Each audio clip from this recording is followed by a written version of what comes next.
Right, well today we're starting off in a fairly noisy environment and you're going to be asking me, what are we doing today? Well, I've got a whole bunch of 38 specials here and I've got a little furnace. We're going to melt a bunch of this stuff down and I'm going to try and cast a little brass pendant using green sand, which I've only just recently had delivered. This is an experimental thing. I haven't ever succeeded or worked with green sand before, so it's going to be fun to see how we go. And crucially, I've got a bit of airflow through the shed today, so it's a good time to do this without getting killed by the noxious fumes that brass puts off. So I will be using appropriate PPE, but we'll do more on that in a minute. But first, I have to go to my trusty laser cutter, and we have to laser cut our design so I can make a timber master and punch that into the green sand. I've just recently swept up my whole workshop floor so that hopefully it's a little easier to sweep the green sand out of the way when I waste a bunch. So let's get working.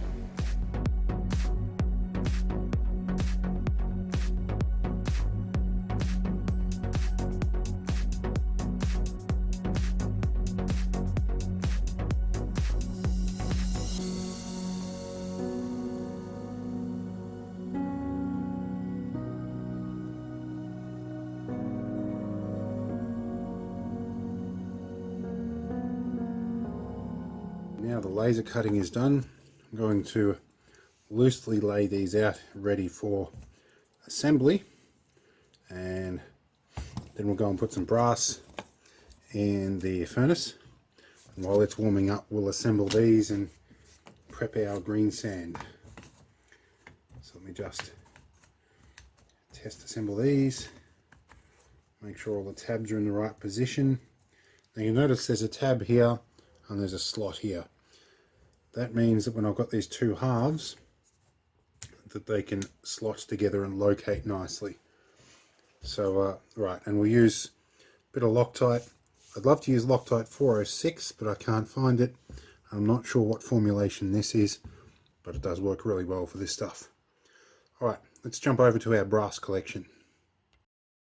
My throat's a little raspy right now because I had a visitor and I had to talk to him while the compressor was running, and a little bit raspy throated as a result of that.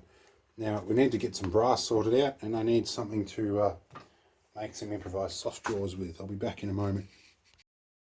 Right, I think I found something here that should do. I need to wind this out enough that I don't damage my crucible, being this dude here. I'm going to hang that off the jaws a little bit. About there's good.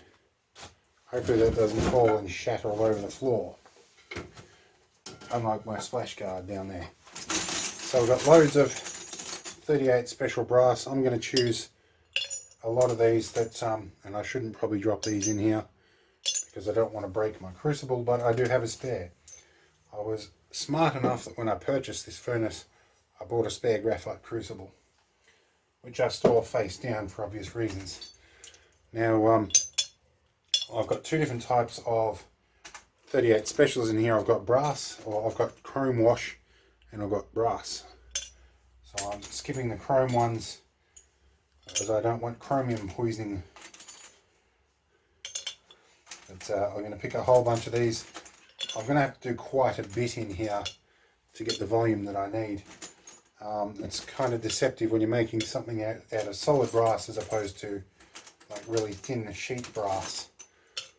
But we'll get this all loaded up and we'll be right back. Full to the brim with 38 specials. Alright, let's lift this up here and we'll go into our furnace, which we now need to plug in and turn on, and I'll close the lid on that. This is a cheap furnace. We might do something bigger and better than this one day, but this is what I could afford, and I've only really done a couple of little experiments with it so far. I'm used to using recycled lead-free bearing metal. So yeah, we'll get our safety gear and everything all located, and behind these safety goggles I'm also going to be wearing some polarizers. Makes it a little easier to see what I'm doing. So now we need to unplug our auxiliary circuits and just run this one thing while we're out here. So let's get this plugged in and we'll be cooking with gas, or electricity in this case. We're plugged in, our cable is clear of the melty stuff and my homemade soap. By the way, if you've watched some of my other videos and you wondered how that tallow soap turned out really well. It's a nice solid soapy super fatty soap. It's been very popular. It smells pepperminty too. Alright, let's turn this on. See what it does. Alright, we're set to 1100. It's making an angry humming electric heater element sound, which it does, and currently at 18 degrees. My air venting is open. So while that's warming up, first order of priority is to find all my safety gear and tools, and my mixing rods, all my gloves and stuff. I'll get all that sorted, then I'll go and glue those boxes together. Box assembly time. I'm going to have to do this at a relatively comfortable pace because I've still got to get green sand and talcum and all that sort of crap in here fairly soon. Put our first one up like that. The first one's always the trickiest one. After that it can get pretty easy. But I'm going to do these first two pieces on camera and I won't bore you with the rest of the assembly, but I'm pretty sure you'll get the concept of what I'm doing based on these first two pieces. So yep, we're just going to glue everything together like that with super glue, and we're going to let it set. We'll be back when these are completed. Our two boxes are glued and drying. You'll notice these little keyways here will slot together. I have noticed that there might be a slight problem with getting things compacted, but we'll wing that as we go. I might just have to, I'm doing a flat-sided back of this, so I might be able to just chop those lugs off anyway. I'll locate it with a bit of tape. But we'll cross that bridge when we get to it. For now, we're going to get some green sand in here. So the glue is not quite set yet, but we're going to loosely put some green sand in there. I've prepped my master. Now, normally I'd use graphite powder for this, but I've been told that for what I'm doing here, that I really need talc. So I've got some baby powder here and it smells like, well, what I know is baby. So we're going to put a bit of this on and work it into the detail here a little bit. And we'll shake the excess off.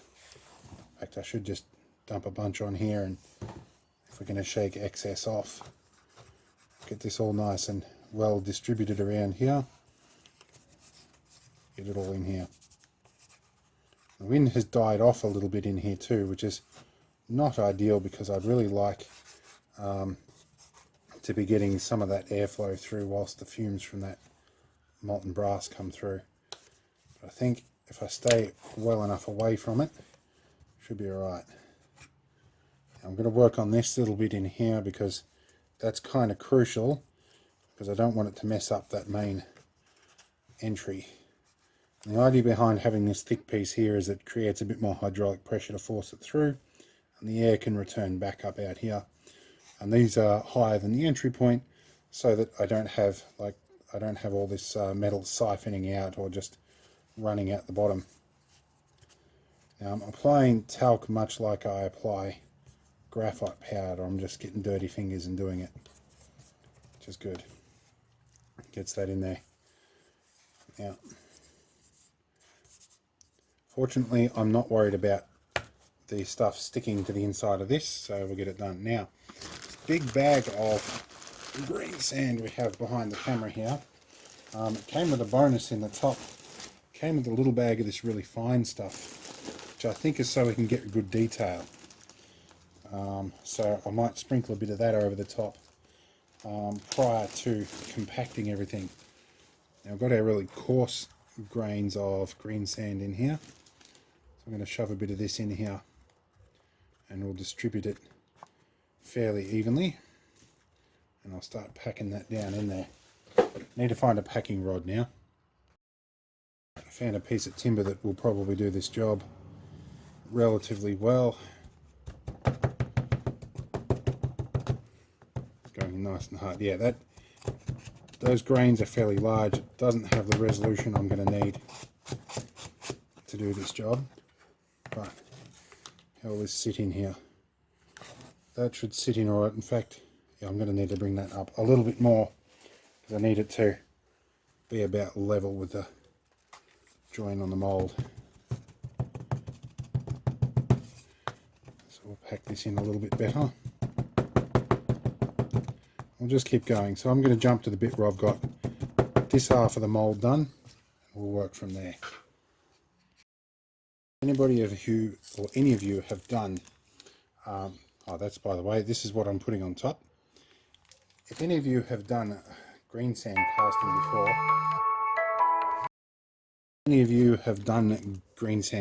before, you'll probably notice I'm doing things a little backwards. There is method to my madness here. Anyway, this is what we're putting in on top. This is the bonus that came with the casting stuff. And I'm going to put a layer of this really fine stuff right where the medallion is going to go. And I'm going to pack that around a bit. I'm going to try and pack this in on top of that nice and firmly. And then I'm going to pack everything in around it. Oh, and I may have just messed everything up.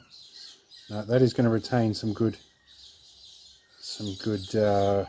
detail in there. Hasn't been my day. I got a phone call in the middle of this last one as well. Now I'll put a little bit more of this over the top and we'll try and compact everything in.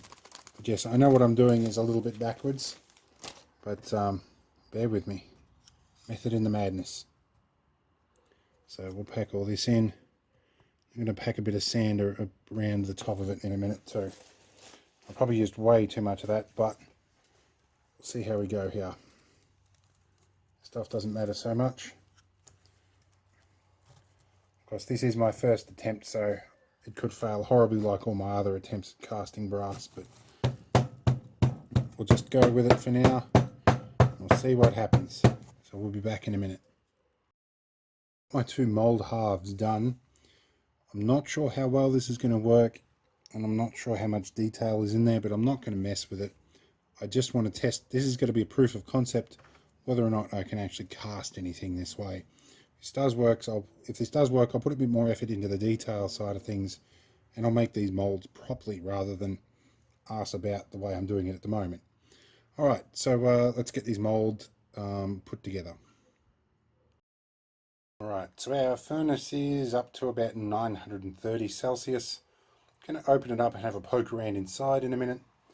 And I've got my mold prepared in the drawers of the vise here with some ordinary off-the-shelf blue tack, which strangely enough does deal with 1100 degrees. Anyway, I'll let that go for a bit. Yep, and we'll get this sorted out. We'll get our camera situated and get ready to go. We're going to open up the furnace in a minute. I'm going to get my big gloves, and I've got my dark glasses on, and we're going to give it a bit of a poke and see what happens. So, alright, let's have a look here. Still got a bit of brass sitting on the top. Dare say it's probably molten down the bottom. This hasn't fallen down yet. Where did that go? Good, it's not resting on a cable. It's definitely red further down. We're going to have to wait for that to melt for a little bit. And I obviously need to pull this back a tiny bit. Alright, I'm being really gentle because I think graphite, I'm pretty sure, gets kind of fragile at these temperatures. Alright, we'll be right. We'll be back. We're going to do a quick little view of what's happening now. We've hit pretty close to 1100 degrees. I've got to do this one-handed because of the glove. But we're sitting at 1090, close enough. And we can have a look in here. We're seeing some pretty blue flames out the top. And I won't hang my camera over the top there because that smoke is probably enough to do damage to the lens. But I'm going to leave that sit for a little bit. Going to give it a mix up in a moment and then we'll pour it. I'm just going to get the GoPro up here on the drill press, get everything lined up, and then we'll do another pour. And I'll try and get some guards out of the way so I don't destroy my kneecaps.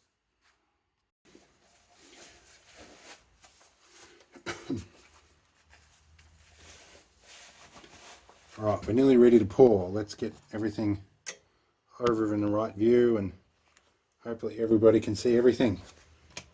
Now we're going to give it a bit of a mix and we'll be almost ready to pour.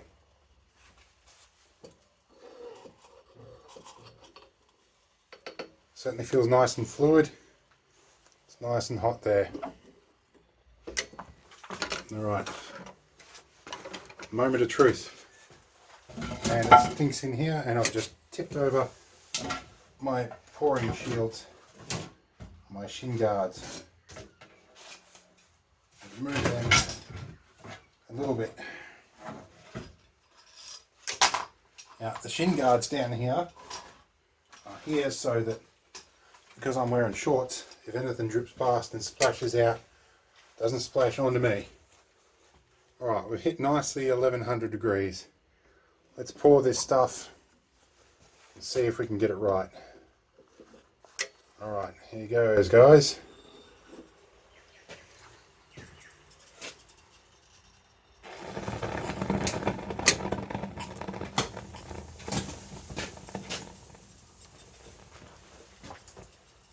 Alright.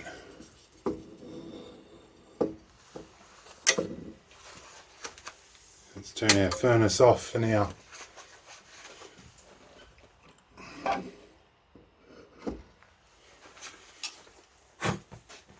I think it's past this flash point still. I realised one of the drawbacks, now I've just poured this, I realised one of the things I've done wrong. Covered up my covered up the vent holes. So it might not have turned out that well, but here's hoping. I also have a couple of little spot fires on the floor to put out. I'll put them out. I might just a little bit of this. Alright. Not so much that it spoils. So we're going to have to leave this sit for a little while until it cools off. Certainly not cool enough yet.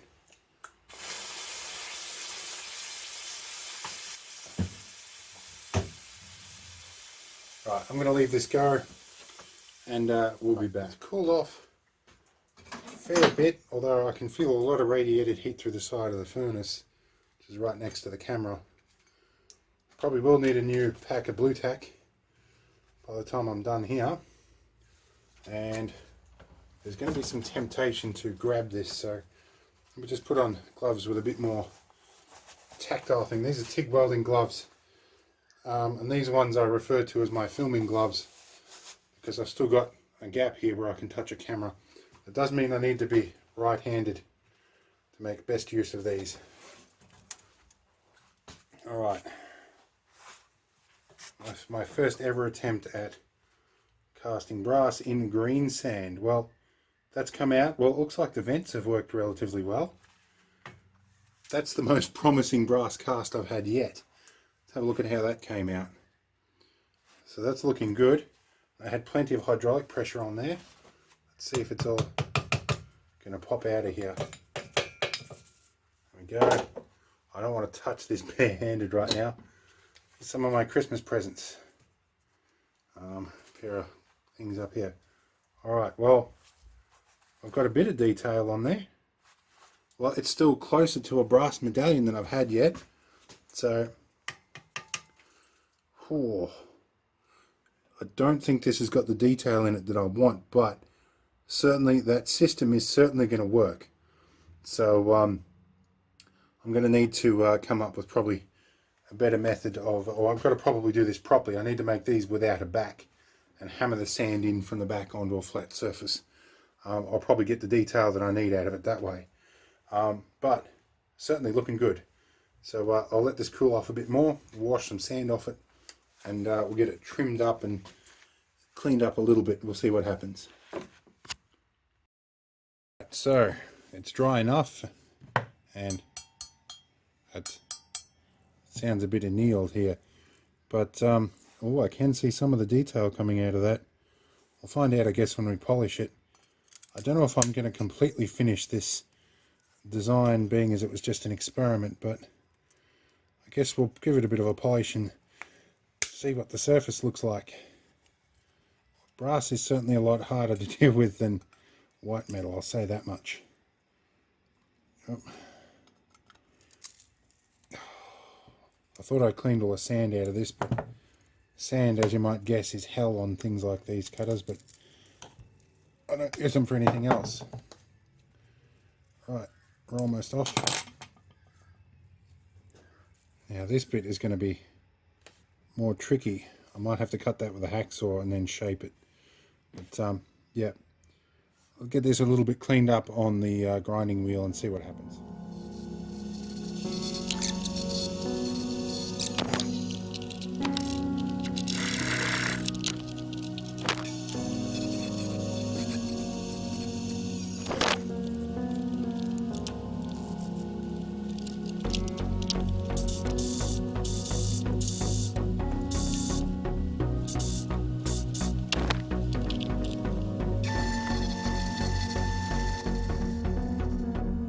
Time to turn the GoPro off. I'll turn that off and let it shut down. Okay, well, this is a long way from perfect, but as far as a proof of concept goes, it's actually a success. It proves that this method will actually work. If I wanted to keep polishing this down to just a bare bronze or brass medallion, I could probably do that. It would work. But it does prove that we're going to get some nice shine on it, and that my method for melting the brass is going to produce a clean result. I just need to really do the green sand a little bit more traditionally, I think, instead of trying to cut corners. So yeah, I think I'll try that to start with. I might come and work on this a little bit more later, but for now, this is proof of concept. It's going to work nicely. So yeah, you will see more casting videos about brass on me. I know it's been a little bit long in the tooth since the last one, but I've had some other priorities, and there's been virus lockdown, and that unusually has meant I've been very busy, particularly homeschooling my apprentice. So yeah, we'll do a bit more with this soon, but I think this has got some definite hope in this design method. So yeah, for now, I'm going to retrieve what I can of that green sand and pick out the burnt bits, and yeah, we'll make some more molds another night and have another crack at this again. Hopefully we'll get some details in there, some relief, and I'll be able to get that tritium gas tube in there like I'd planned. But we're making headway. Alright, see you all in the next video. I hope this was interesting. I'm trying to keep a bit of channel filler up for you guys over this whole virus thing. So yeah, anyway, we'll try this again next time. See you guys. Hope you had fun. Here's my thumbs up for you. And yeah, should have an apprentice heavy video soon too. Alright, see you later.